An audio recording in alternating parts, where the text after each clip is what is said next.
말씀에 은혜 나눌 수 있기를 원합니다. 우리 인사합니다. 주님께 순종합시다. 아멘. 어떠한 상황 속에서도 우리는 주님께 순종할 수 있어야 하는데 우리의 자아가 너무나 더 세서 주님의 뜻을 따르지 아니하고 내 생각대로 하려고 하는 것이 더 클 때가 많습니다. 이 시간 다시 한번 얼굴을 보면서 다시 한번 인사하시기 바랍니다. 아까 우리가 찬양했지요. 내 안에 누가 계세요? 주님이 계세요. 그래서 그 주님의 형상이 내 안에 드러납니다. 주님의 형상이 보입니다. 인사하시기 바랍니다.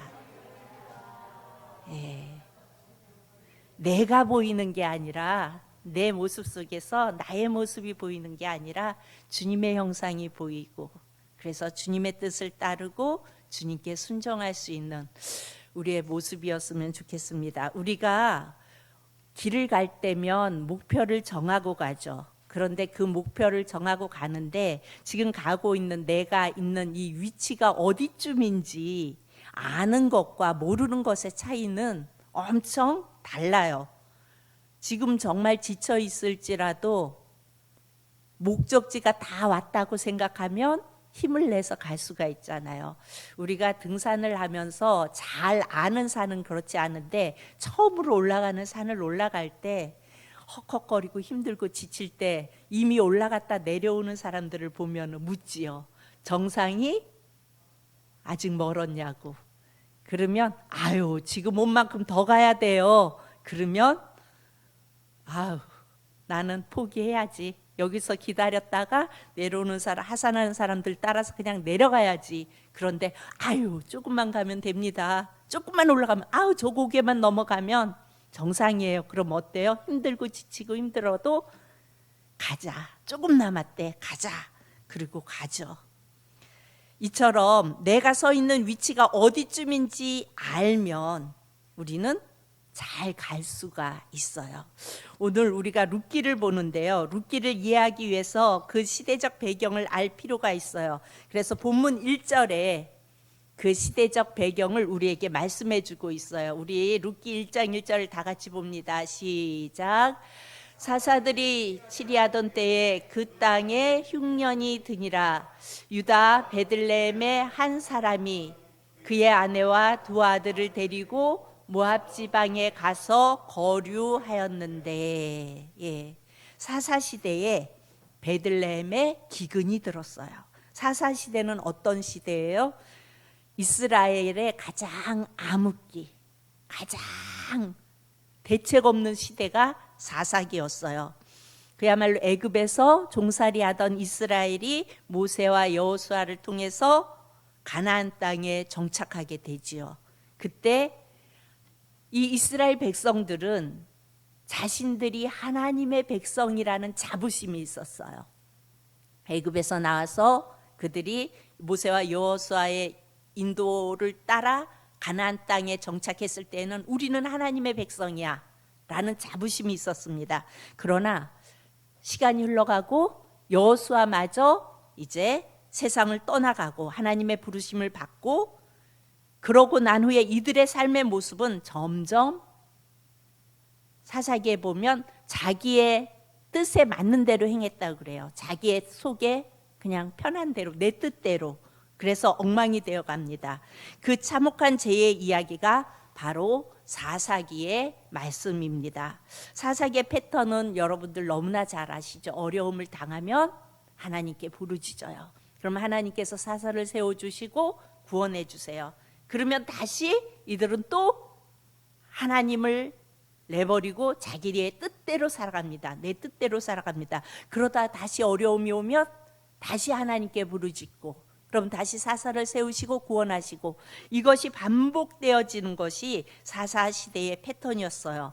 그렇게 되어지다가 끝에 가서는 어떻게 해요? 이제는 그 하나님마저도 하나님이 우리의 왕 되심을 거부해요. 그리고 우리에게 왕을 세워줄 것을 요구합니다. 그런데 이것만 반복되었던 것이 아니라 이 사사 시대에는 죄의 질, 죄의 어떤 그 질, 그리고 죄의 양이 점점 많아지고 커졌어요. 그래서 룻기의 실제적 배경이 되는 이 사사시대 말기, 사사시대 마지막에 있었던 일이 이 룻기서의 내용이거든요. 이 말기에 이르러서는 정말 한탄을 금하지 못할 그런 엄청난 일들이 벌어져요.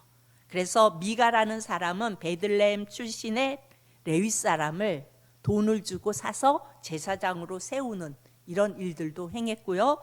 또 한 레위인의 첩을 수많은 사람들이 융간을 해서 죽게 만들죠. 그리고 그 레위인은 그 첩의 시신을 12조각으로 잘라서 이스라엘 12지파에 보내요.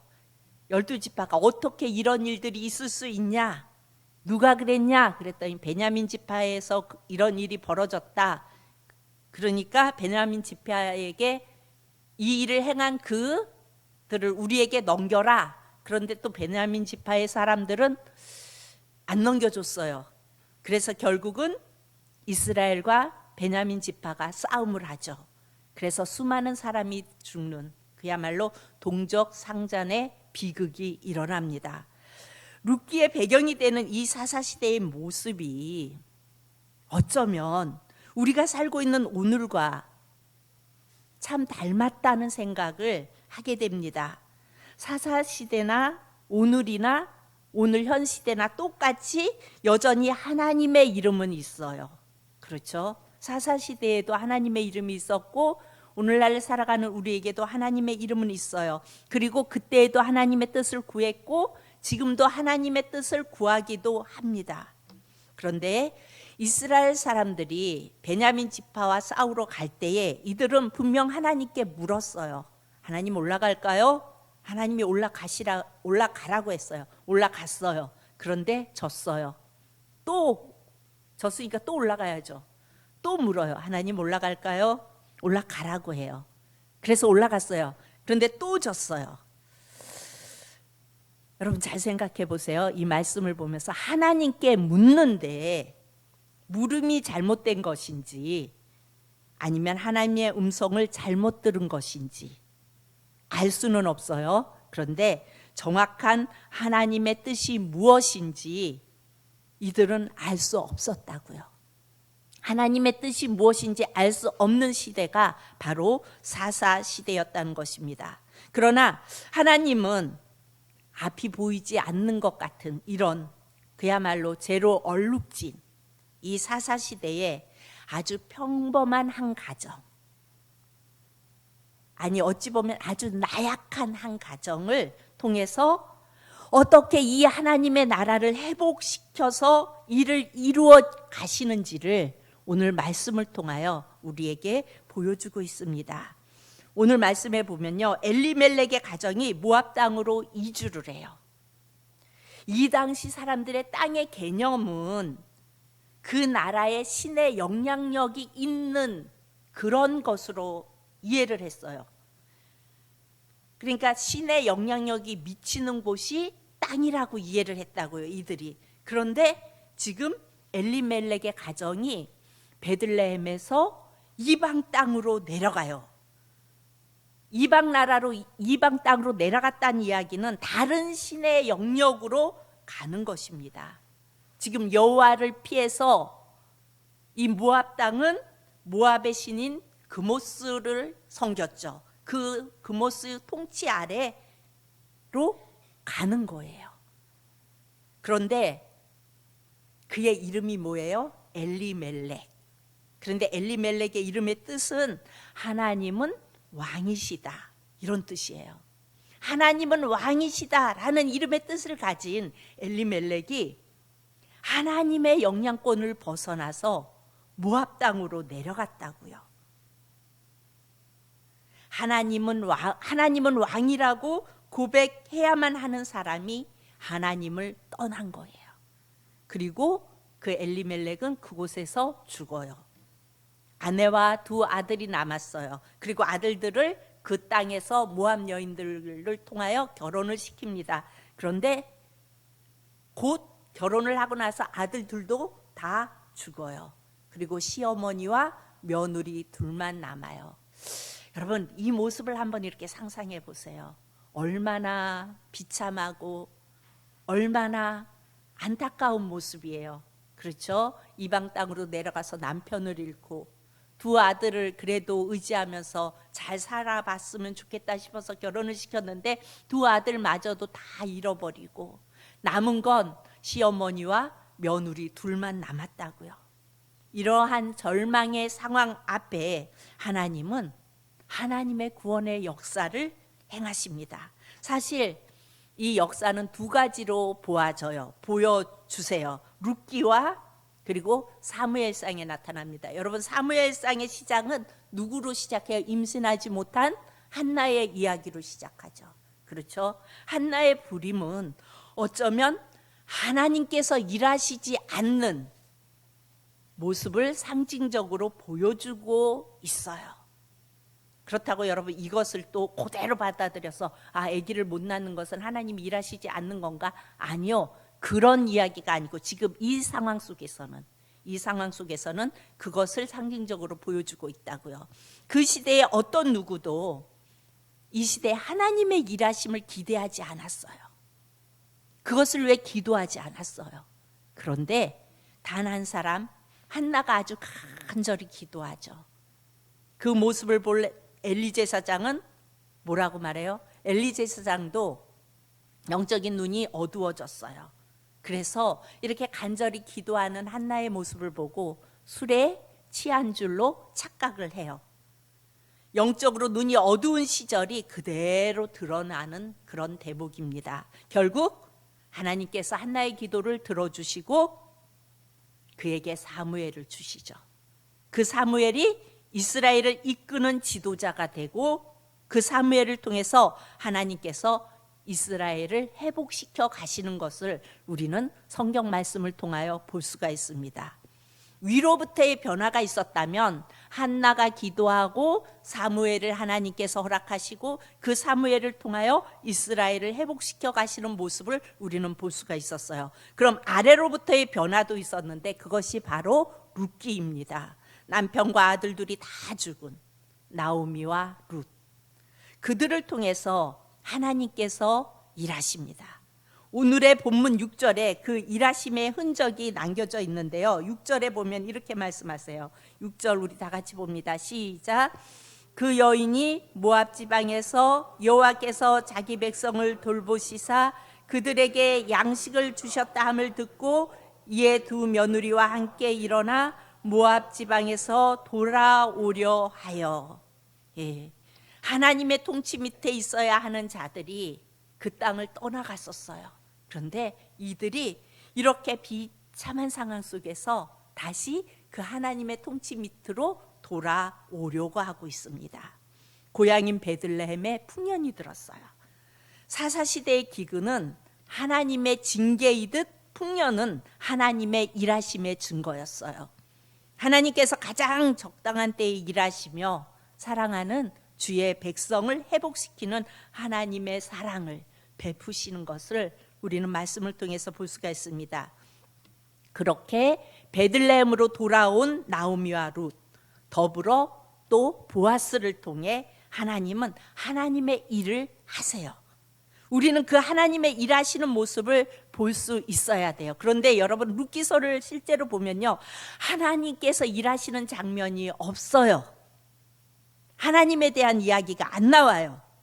그저 등장인물 간의 대화 가운데 하나님의 이름이 언급될 뿐이지 하나님이 어떻게 일하시고 하나님이 말씀하시고 이런 말씀이 룻기서에는 안 나와요. 그런데 룻기는 히브리식 유모가 담겨 있어요.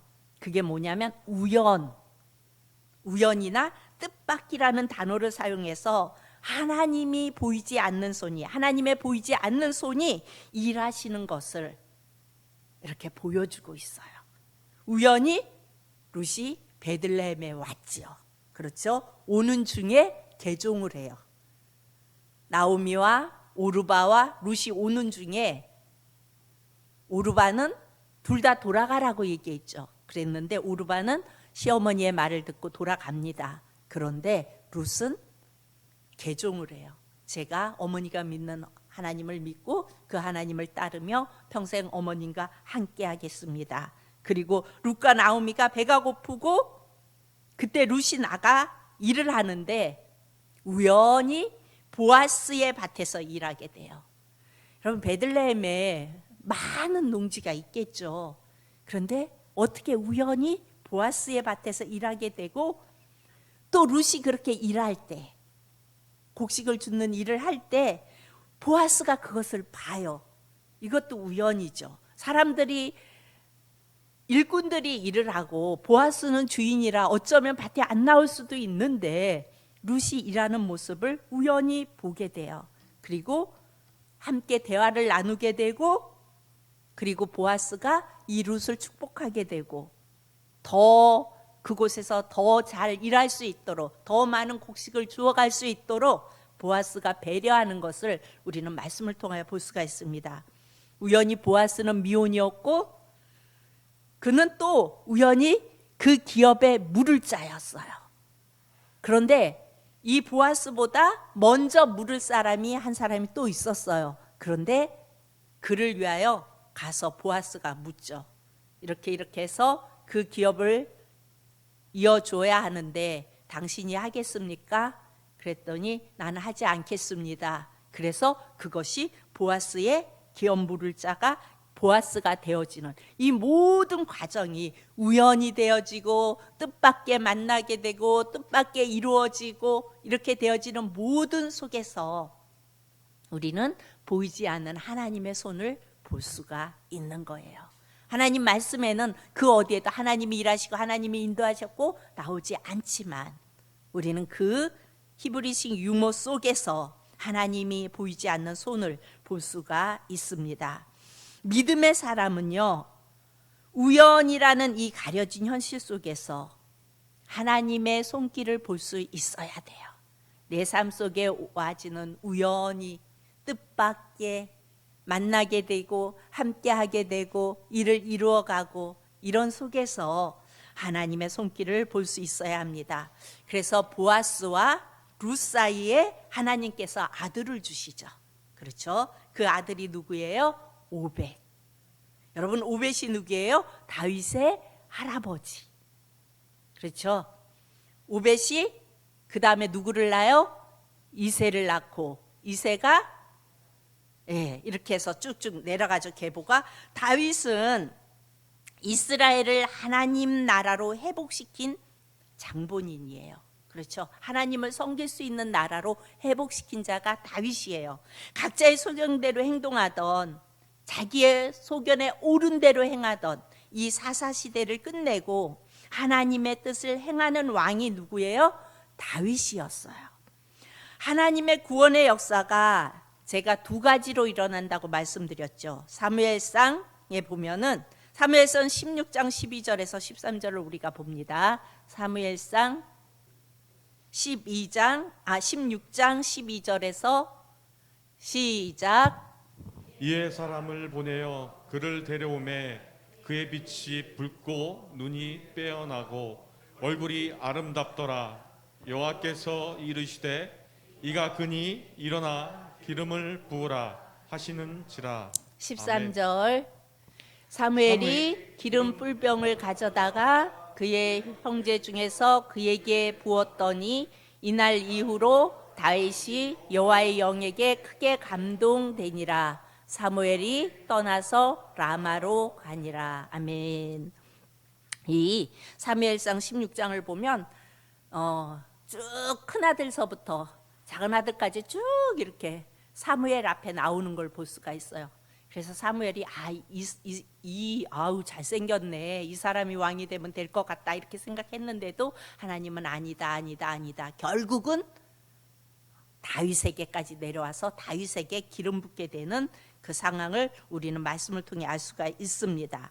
위로부터 변화가 일어난 사무엘, 그렇죠? 지도자급으로부터 변화가 일어난 사무엘과 아래로부터의 변화가 이루어진 다윗이 만나는 장면을 통해서, 장면이 누구의, 룻과 한 가정, 정말 별 볼 일 없는 한 가정, 룻의 가정을 통해서 보아스와 만나게 하시고, 그 룻과 보아스를 통해서 오벳이 태어나게 하시고, 그 오벳을 통해서 다윗 왕이 태어나죠. 그런데 하나님께서는 이렇게 사무엘과 이 다윗을 만나는 장면을 통해서 하나님께서 이 지긋지긋한 문제를 끝내시겠다는, 그야말로 선포하시는, 야, 이 사사기 이거 이제 그만 끝내자, 너희들 이러는 거 이제 그만 끝내자, 이렇게 선포하시는 하나님의 일하심이 정확하게 이 말씀을 통하여 드러나는 것을 우리가 볼 수가 있습니다. 그리고 다윗의 자손을 통해 누가 베들레헴에 나시죠? 예수 그리스도가 베들레헴에 태어나시죠. 베들레헴은 빵집의 의미를 갖고 있어요. 그렇죠? 그런데 그 베들레헴에서 영원한 빵, 생명의 빵이신 예수님이 나신 것입니다. 누구를 통해서 나셨어요? 룻을 통해서. 여러분, 룻에 대한 유일한 설명을 하라 그러면 그 여인은 어디 여인이에요? 모압 여인, 이방인이에요. 아무 힘없던, 인정받지 못했던 이방 여인입니다. 하나님을 믿는 신앙도 얼마 되지 않았어요. 그 보잘것없는 이방 여인의 그 여인인 그 룻을 통해서 하나님은 그 일을 행하셨다고요. 여러분, 지금보다 모든 상황이 악조건이었어요. 사사시대는. 그렇죠? 그런 악조건이었던 사사시대였지만 하나님은 포기하지 않으셨어요. 회복시키는 사랑으로 온전하게 일을 이루어 가셨어요. 그렇기에 오늘의 현실 속에서도 주님께서 일하실 것을 우리는 기대할 수 있는 거예요. 우리의 생각과 우리의 어떤 것을 보면 정말 대책 안 쓴다 이런 생각 들지요. 그런데 그럼에도 불구하고 우리 주님께서 일하시기 때문에 우리는 기대할 수 있는 것입니다. 여러분, 뭔가 많은 교회들이 그래요. 교회의 활기가 사라진 것 같고 기도가 식어진 것 같고 그래서 답답함이 있다고, 아무리 이야기해도 이제는 예배당에 참석하는 사람들이 적다고 이런 이야기들을 해요. 그런데요, 하나님은 놀랍게 하나님의 사람을 세워가시고 있고요, 일을 하고 계시다고요.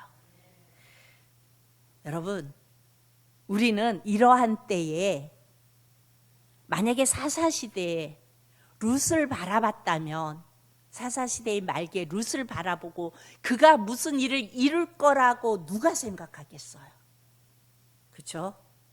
그 여인이, 모압 여인인 그저 남의 밭에 가서 곡식이나 주어서 연명해가는 그 여인을 통해서 일하실 거라고를 누가 상상하고 누가 그렇게 생각하겠어요? 아무도 그렇게 생각하지 않겠죠. 그런데 하나님은 그 일을 이루셨다고요. 어찌 보면은 현재 우리의 모습 속에서도 이런 상황 속에서 뭐가 되겠어, 이런 생각이 들기도 합니다. 그런데 놀라운 사실은요, 하나님은 여전히 일하고 계시고 일할 자를 찾고 계시고 그렇다는 거예요.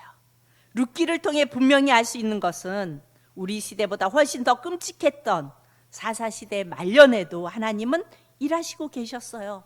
작은 마을 베들레헴, 그중 아주 평범한 여인들, 아니 힘없는 여인들, 그 여인들을 통해서 삶에서 충분히 일어날 수 있는 평범한 방법들을 통해서, 뭐 대단한 막 사역자 이게 아니고 평범한 방법들을 통해서 하나님의 나라가 회복되는 것을 선포하고 있다고요. 여러분, 희망이 느껴지지 않으세요? 지금 이 시간 하나님께서 우리에게 말씀하세요. 포기하지 마. 나는 여전히 일하고 있고 그리고 나와 함께 일할 자를 찾고 있다. 우리에게 말씀하고 계세요. 오늘도 하나님은 여전히 일하세요. 혹시 우리 안에 여전히 뭔가 답답하고 희망이 자꾸 사그러들고 도대체, 여러분 그런 생각이 들지요. 그런데 그런 생각이 들 때에 여러분은 누구를 바라보고 그런 생각이 드십니까? 언제나 상대방을 바라보고 그런 생각이 들어요. 그렇죠? 그런데 여러분, 언제나 상대방을 바라보면은 낙담하고 실망하고 상처받고 그럴 수밖에 없어요. 그런데 이런 상황 속에서 우리는 누구를 바라봐야 돼요? 첫 번째로는 하나님 바라봐야 되죠. 두 번째는 예수님, 하나님, 예수님. 두 번째는 나를 바라보세요. 나를. 아멘.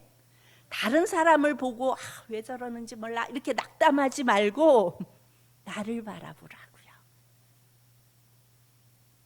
여러분, 먼저 여러분들이 대답하셨어요. 고개 들어 주를 바라보십시오. 그리고 그 하나님의 부르심에 응답하십시오. 그리고 내가 못났든 무식하든 가난하든 여러분 상관없어요. 오늘 하나님이 사용하신 자들은 하찮은 여인들이었어요. 그렇죠?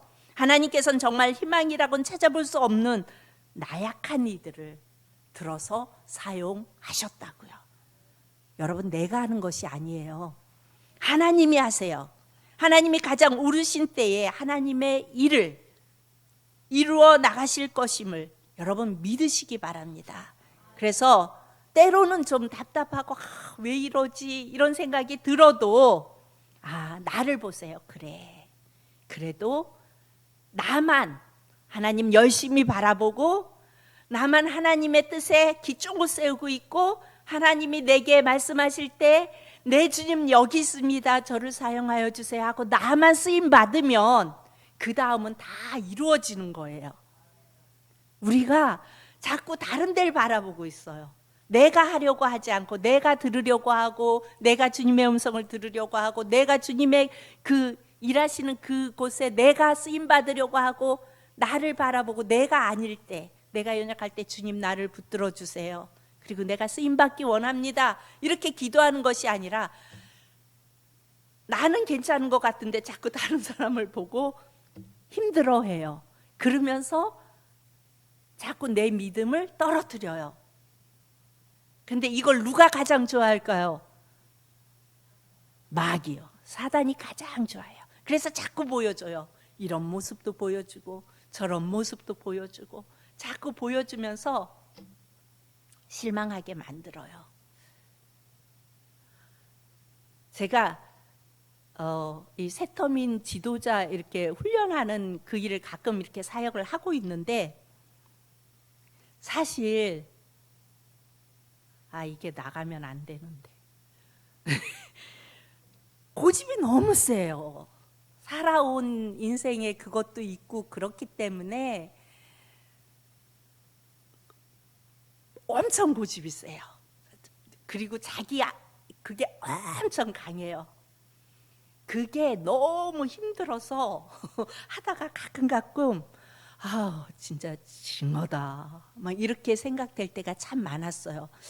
그런데 한 번은 또 한 번 이렇게 사역을 요구하실 때에 제가 그분에게 말씀하셨어요. 그러니까 저를 사용하시려고 하시는 그 대표 목사님께 그렇게 얘기를 했어요.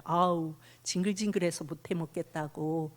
뭔 사람들이 그렇게 고집도 세고 그거 어떻게 새심줄 같아가지고 못해 먹겠다고 그렇게 얘기를 했더니 그분이 그렇게 말씀하시더라고요. 목사님이 하시는 거 아니에요. 목사님이 하신다고 생각하세요. 아닙니다. 만약에 내가 한다고 생각했으면 이 일은 여기까지 오지도 못했고 할 수도 없는 일입니다. 그 얘기를 딱 듣는데 한편으로 너무 부끄러웠고 그렇게 생각하고 있었던 제가 너무 부끄러웠고요. 또 한편으로는 그래 맞아요 목사님 그러네요. 죄송합니다. 네 하겠습니다. 그리고 또다시 이렇게 감당하게 되었어요. 여러분 그 사람을 보면 못할 것 같아요. 뭐 저러냐 뭐 저런 것 같고 저러냐 징글징글하다 막 이게 저절로 나와요. 그런데 하나님이 하신다고 생각하고 하나님이 하실 것을 믿으며 그 사람을 바라보면요 변화됨이 보이더라고요. 여러분 나는 할 수 없어요. 하나님이 하세요. 하나님께서 하나님을 신뢰하는 한 사람을 통해서 하나님은 일을 이루시고요.